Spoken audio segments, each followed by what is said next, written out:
The sun spilled gold across the polished floors of Blackwood Industries like liquid arrogance. The towering marble columns echoed with power, and the air smelled of wealth and silent brutality, the kind that never raised its voice but always got what it wanted. At precisely 8 a.m., the crystal chandeliers above the Grand Hall shimmered as the daily meeting of the Empire's top executives began. 15 of them, dressed in tailored Italian suits and French cologne, circled the lion's table like vultures preparing for the daily kill. At the center stood Richard Blackwood, CEO, billionaire, and predator in human skin. His platinum Rolex caught the light as he raised his hand, silencing the chatter with nothing but his presence. With the sharp grin of a man who'd never been told no, he held up a thick contract wrapped in leather binding. Then he turned, casually, like a man tossing crumbs to pigeons, and pointed at the woman cleaning the far end of the hall. "You there," he said.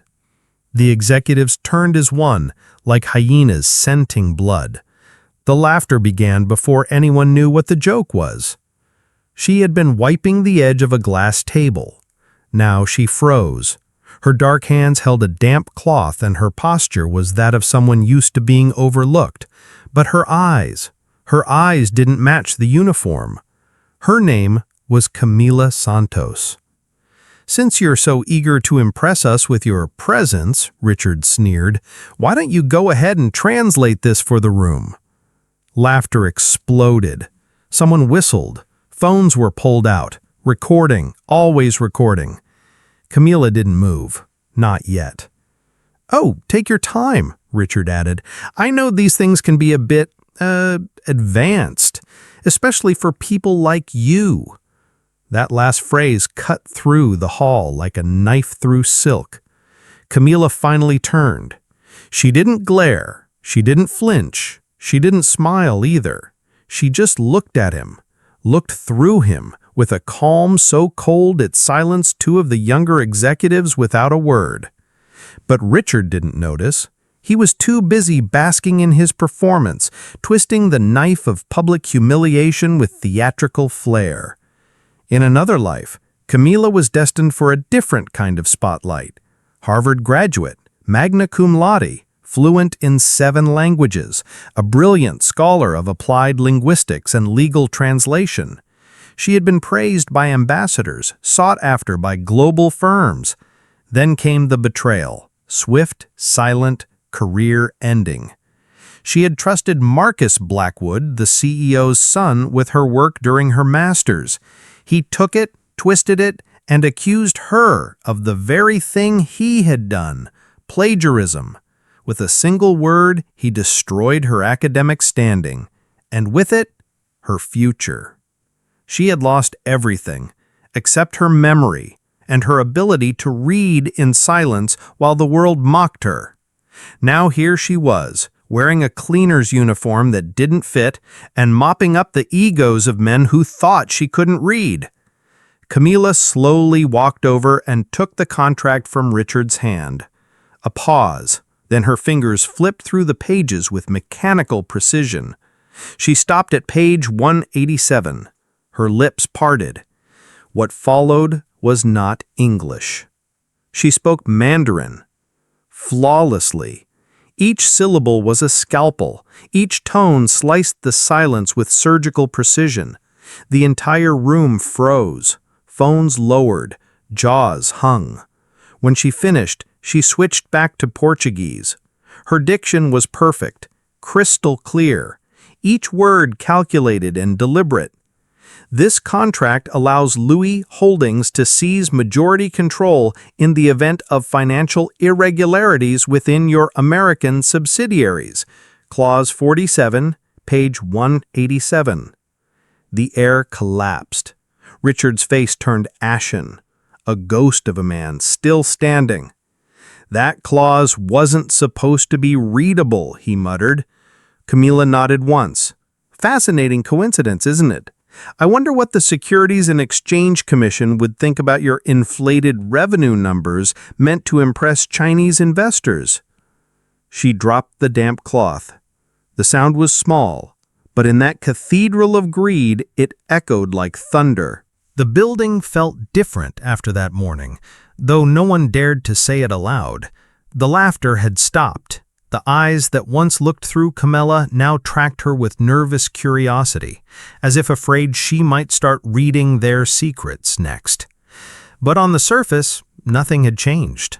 She still wore the uniform, still pushed the cleaning cart, still arrived at 6 a.m., slipping through the doors like a ghost among kings. What they didn't realize, what Richard Blackwood desperately needed them not to realize, was that the Queen was still playing. 3 days after the confrontation, Richard summoned his senior team for damage control. The conference room was sealed off. No recording devices allowed, no phones, just hushed voices and a billionaire's growing fear. "She's memorized a few Mandarin phrases to impress the interns," Richard said, waving dismissively. "Parlor tricks. Don't overthink it." But even he didn't believe his own words. He'd seen her eyes. That wasn't memorization. That was understanding, the kind that came from years of mastery, not YouTube lessons. And worst of all, Marcus knew it too. The golden boy of the family empire had gone quiet. He no longer strutted through the hallways quoting Nietzsche and sipping designer lattes. Now he took back exits, avoided eye contact, watched Camila like she was a specter from his worst sins. She was, because Marcus knew what he had done. He had taken her thesis, work that could have launched her into diplomatic circles, and used it to pad his own publications. He never thought she'd fight back. People like her never did, especially after being crushed so publicly, so ruthlessly. But Camila hadn't broken. She had waited. Now every minute she spent in the building was a knife edge. Each document she found in the trash was another piece of a puzzle. Drafts, memos, email printouts, names, codes, shell companies. She collected them like a silent archivist of corporate corruption. And then she met David Chun. It was early, just past sunrise. She entered his office expecting the usual silence, but David looked up and smiled. "You're early," he said. "Want some coffee?" Camila hesitated. He wasn't mocking. His tone was soft, human. "I hear you speak Mandarin. My grandmother was born in Guangzhou. I always wanted to learn." Something in his voice broke through her armor. Not weakness, empathy. In the weeks that followed, small exchanges became quiet alliances. While the executives ignored red flags and laughed over steak lunches, David and Camila whispered in shadows. She showed him translations. He showed him spreadsheets. One morning, his voice dropped to a whisper. "There's something wrong with the Hong Kong numbers," he said. "They don't match. The contracts I audit don't line up with the revenue reports." Camila's fingers tightened around her cleaning cloth. That was the missing thread. Richard hadn't just manipulated the documents, he had created two parallel realities, one to deceive investors and one to keep the machine running internally. It was a masterpiece of fraud, but like all forgeries, it had cracks, and Camila saw every single one of them. Meanwhile, Richard escalated his campaign of humiliation. He made jokes in meetings about YouTube polyglots and cleaning ladies with PhDs. Linda, his secretary, was instructed to assign Camila extra duties with snide comments like, "Some people need structure to feel important." Marcus, he played a different game. He left contracts on Camila's cleaning cart, documents in Arabic, Russian, Hebrew, notes attached. "Care to translate this too?" She did, quietly. completely. Each language opened a new door. Each page contained names, accounts, shell ventures, and locations: Dubai, Kyiv, Jakarta, Zurich. Marcus, in his arrogance, had handed her the very rope with which to hang him. But Camila didn't act. Not yet. Because her plan required proof, not just intuition. At 5:45 a.m., the city still slept. But inside Blackwood Industries, the hum of the early shift began, silent and unnoticed, like the opening move in a grand game of chess. Camila Santos arrived in a plain black jacket over her uniform, her face composed, her eyes unreadable. She moved through the empty halls with the efficiency of someone who knew every inch of the building better than the people who claimed to own it. To the world, she was invisible, but to Camila, this invisibility was armor. The executives left behind more than coffee cups and gossip. They left evidence, discarded meeting agendas, paper drafts, and once even a confidential memo left wedged in the janitor's closet door. For most cleaners, it would mean nothing, but Camila wasn't most cleaners. She understood what offshore entity 14B meant. She recognized formatting patterns unique to laundering operations. And when she found a coffee-stained printout with red ink notes referencing Suppress Foreign Audit Trail HK branch, she nearly dropped her mop. That day, the garbage bin behind Marcus Blackwood's office held a treasure: shredded printouts, draft legal memos, and 3 torn pages of Mandarin correspondence, handwritten. She gathered everything. In her studio apartment, these scraps became a wall of truth. Lines of yarn stretched across the peeling wallpaper, connecting Dubai shell accounts to Russian shipping invoices, linking U.S. development grants to non-existent education programs in Taiwan, pointing from Marcus's university research grants to secret cross-border transfers under academic immunity. She wasn't just cleaning floors anymore. She was building a prosecution. But time was closing in. In 5 days, the Chinese investors, led by Louis Holdings' CEO, would arrive for the final presentation. Blackwood Industries was preparing for a parade. The hall would be decorated, PowerPoints rehearsed, translators flown in. It would be flawless. Unless Camila made it collapse from within. And to do that, she needed access to the guest list, the prep schedules, the translated investor summaries. She needed to be in the room, not as a cleaner, but as a ghost inside the machine. So she made her move. Camila approached Linda, the executive secretary, while polishing the marble in the reception area. She made sure to look tired, humble. "I heard the company needs help preparing for the Chinese delegation," she said softly. "I have some experience with events. If you need someone extra, I'm available. I could use the overtime." Linda blinked, then laughed. "You want to volunteer for this event?" Camila smiled faintly. "I just want to help." Linda's eyes narrowed. She sniffed for sarcasm, found none, and relished the chance to assign Camila more menial tasks under the guise of opportunity. Richard Blackwood approved it himself. "Let her play assistant," he said, smirking to his board. "Maybe the cleaning lady will finally understand what real business looks like." But Richard didn't know the real game. While Linda passed out assignments, Camila was quietly copying guest seating arrangements. While Marcus practiced his speech, she stood in the back of the hall, measuring curtain lengths, listening, observing, remembering. At night, she emailed Louis Holdings directly, not as a cleaner, but as a Harvard-trained linguist, a compliance consultant, a concerned citizen with knowledge of impending fraud that could compromise a $500 million investment. Every email was in Mandarin, polite, professional, devastating.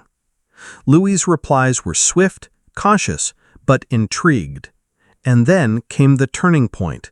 3 days before the event, Camila opened her inbox to find a brief but seismic message. "Your concerns are being taken seriously. We have adjusted our internal audit schedule. Expect contact. Maintain discretion." That night, Camila cried, but not from fear, from the sheer weight of finally being heard. After years of silence, of being trampled and erased, someone had not only listened. The grand crystal hall shimmered under light that cost more than most houses.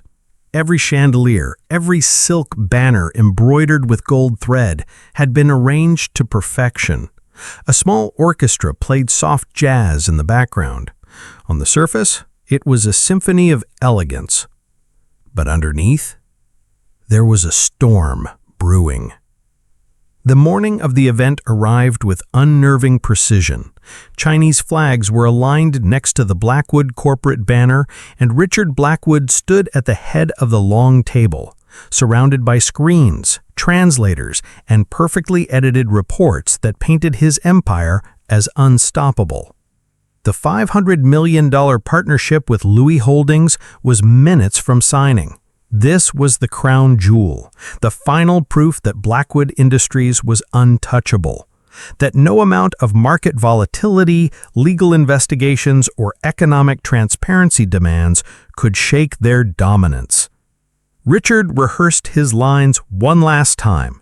"This partnership is not just a transaction," he would say, smiling into the cameras. "It's a vision of mutual prosperity." He believed it. Everyone did, except the woman quietly placing a tray of teacups near the head of the table, Camila Santos. She moved gracefully, unnoticed as always, dressed in a modest black blouse and slacks beneath the catering apron they'd forced her to wear. Her hair tied back, eyes alert, a storm hidden behind civility. Marcus Blackwood leaned against a pillar, sipping espresso, watching her with that old smirk. He whispered something to a nearby executive. "Let's see if she translates her way out of this one." Then the doors opened. 5 men and 1 woman entered in tailored charcoal suits, Louis Holdings senior executives. At their center was Mr. Louis himself, calm, regal, and radiating intelligence. He gave a curt nod to Richard before taking his seat. Small talk began, translators prepared. Richard opened his mouth to begin his grand speech when Mr. Louis raised a hand. "Before we begin," he said in perfect English, "I would like to address an internal concern brought to our attention by Miss Camila Santos." The room stopped. The translators paused. Richard blinked. "Who? I'm sorry." Then Mr. Louis turned his gaze directly to Camila. "Miss Santos," he repeated, switching to Mandarin, "please explain the discrepancies you identified in the financial documents submitted for our review." You could have heard a pen drop. Marcus's hand trembled. A bead of sweat rolled down Richard's temple. The cameras, which were just moments from broadcasting a historic partnership, zoomed in. Camila didn't hesitate. She stepped forward, her voice firm, fluent in Mandarin.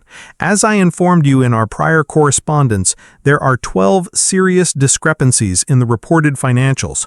The most critical lies in the Hong Kong subsidiary, where inflated revenue statements contradict the original contracts I recovered." Gasps rose from the Chinese delegates. Camila continued, with a calmness born not from arrogance, but from truth. She reached into a black folder and handed over 2 copies of the same financial report, one labeled Internal Use, the other Investor Summary. Page 3, $80 million reported, but the actual income, verified through internal emails and David Chun's audit records, was $31 million, a discrepancy of $49 million presented as truth. Richard surged forward. "This is out of context. She's not authorized to..." "Silence," Mr. Louis commanded. The room obeyed. Camila tapped the projector remote. The screen behind her flickered, then displayed contracts in Arabic and Russian, translated, annotated, and matched to false revenue logs from offshore entities.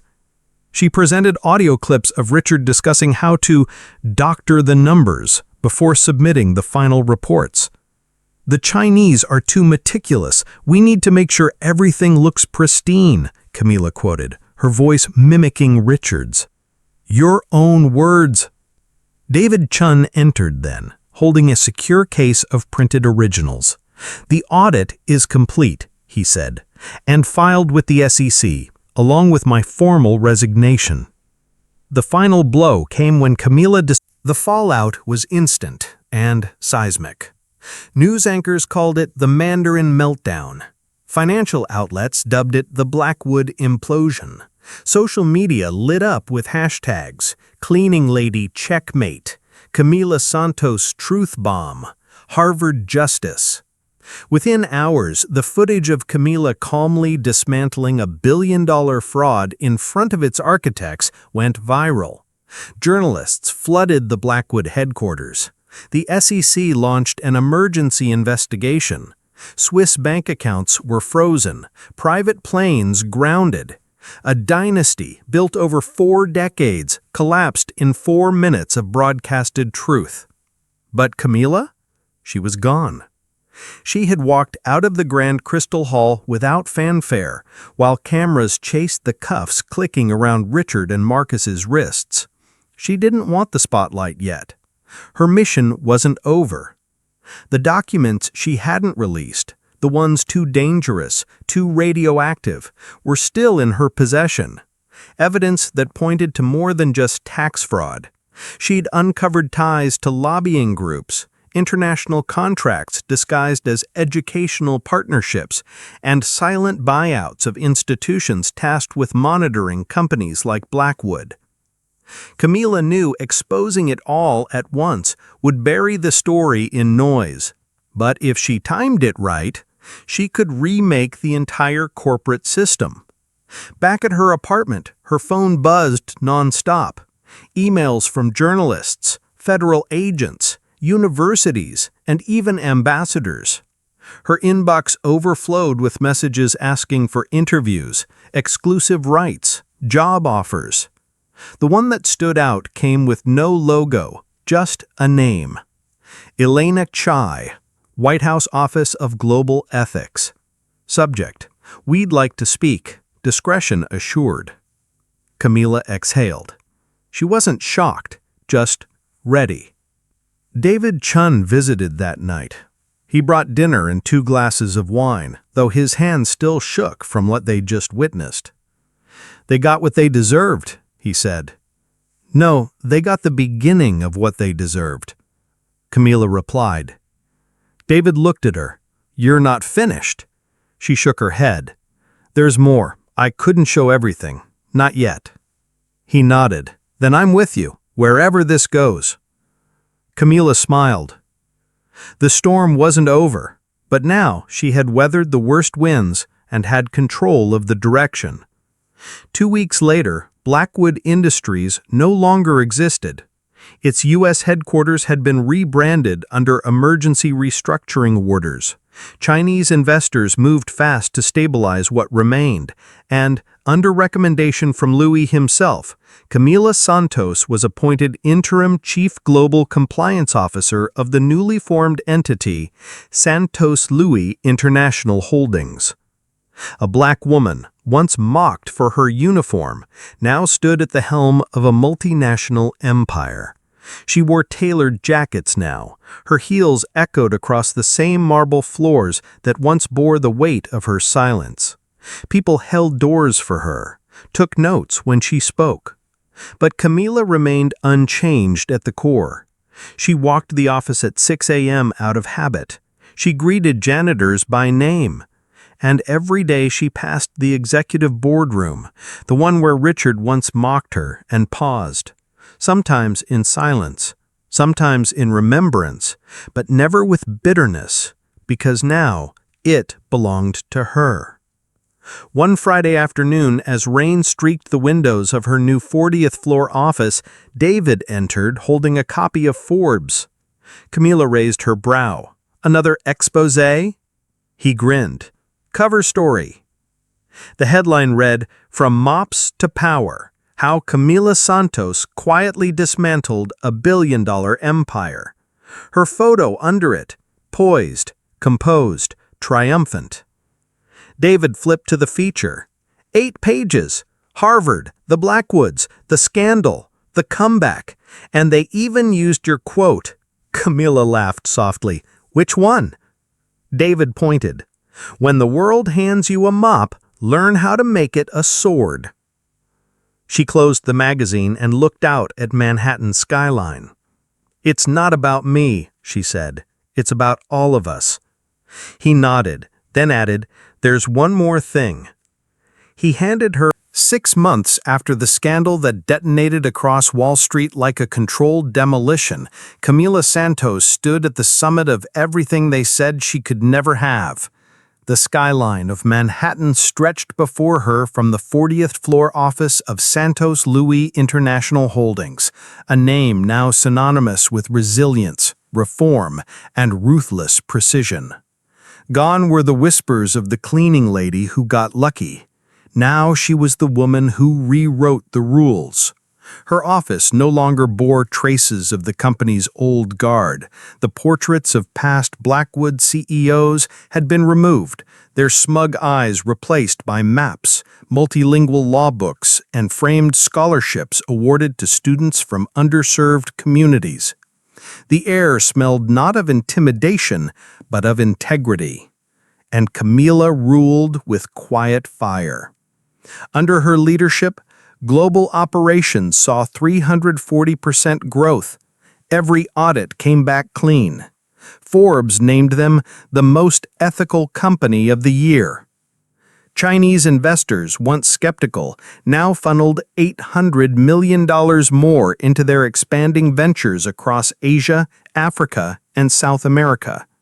Not because Camila made promises, but because she kept them. And because she exposed every flaw in the old machine with surgical precision. Her leadership wasn't about press conferences or victory laps. It was about proof. Proof that a woman of color, from a background the elite mocked, could out-strategize, outsmart, and outlast the empire that tried to destroy her. David Chun, now CFO, entered the office with a wide smile and quarterly reports in hand. Everything's up, he said. Revenue, investor trust, staff morale. He handed her a thick file. Also, this came in from the Department of Education. They want to license your compliance training model for use in academic institutions nationwide. Camila nodded, flipping through the pages. Then she paused. And the Blackwoods? She asked, not lifting her eyes. David didn't flinch. Richard's been sentenced to 15 years, medium security prison in Arizona, lost the mansions, the yachts, the bank accounts. And Marcus? David's expression tightened. 12 years, lost his doctorate, blacklisted from every university in the US and Europe. Rumor is he's teaching private English lessons online to afford rent in a 1-bedroom in Jersey. Camila leaned back in her chair, not out of satisfaction, but balance. Because this was never about revenge. It was about making the world remember what it forgot, that brilliance has no race, no uniform, no social class. Linda Carter, the secretary who once smirked at her daily, now worked as a receptionist at a dental clinic in Queens. She made a third of what she used to. Though that wasn't Camila's doing. That was gravity, and gravity always wins in the end. That afternoon, Camila took a break from numbers and walked through the newly established Santos Language Institute, located 2 floors below her main office. Inside, dozens of young men and women studied contracts, legalese, and translation principles in Arabic, Mandarin, Swahili, Russian, and beyond. Many were immigrants. Some were once homeless. All were brilliant. When Camila entered, the room fell quiet with admiration, not of power, but of possibility. One girl approached. Barely 19, her name tag read, Elena. "You're the woman from the video, the one who spoke Mandarin better than the translator," she whispered. Camila smiled. "That's one part of the story." Elena looked up at her, eyes wide with hope. "Do you think someone like me could ever become what you became?" Camila crouched beside her and replied, "They said someone like me couldn't either. So yes. And when you do, don't ask for permission. Take the space. And never apologize for your intelligence." The girl nodded. Camila arose and walked out, her heels clicking against polished floors she no longer had to clean. That night, back in her penthouse, Camila sat by the window with a glass of wine. The city blinked beneath her, silent, endless, watching.